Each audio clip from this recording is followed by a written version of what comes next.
মঙ্গলবার মালদা জেলা তৃণমূল কংগ্রেসের সাধারণ সম্পাদক শেখ ইয়াসিনের ব্যক্তিগত উদ্যোগে শীতবস্ত্র বিতরণ শিবির অনুষ্ঠিত হল রতুয়া 1 নম্বর ব্লকের চাঁদমণি 1 নম্বর গ্রাম পঞ্চায়েত এলাকায়।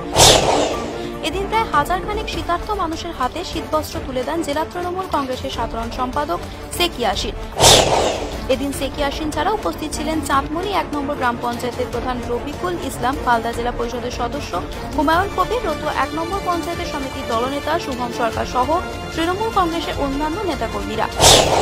এদিন ওই একই মঞ্চে শীতবস্ত্র বিতরণ অনুষ্ঠানের পাশাপাশি ওই এলাকার প্রায় শতাধিক কর্মী সিপিএম ও কংগ্রেস দল ছেড়ে তৃণমূল কংগ্রেসে যোগদান করেন। তাদের হাতে দলীয় পতাকা তুলে দেন জেলা তৃণমূল কংগ্রেসের সাধারণ সম্পাদক শেখ ইয়াসিন।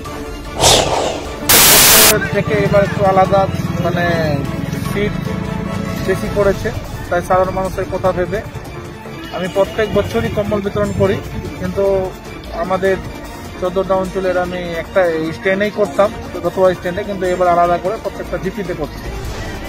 আর সেইখানে আজকে কম্বল বিতরণ অনুষ্ঠানে কয়েকশো পরিবার কংগ্রেস এবং সিপিএম থেকে এসে আমাদের তৃণমূল কংগ্রেসে যোগদানও করলো। মালদা রতুয়া থেকে শেখ পান্নার রিপোর্ট, লাইভ ভারত।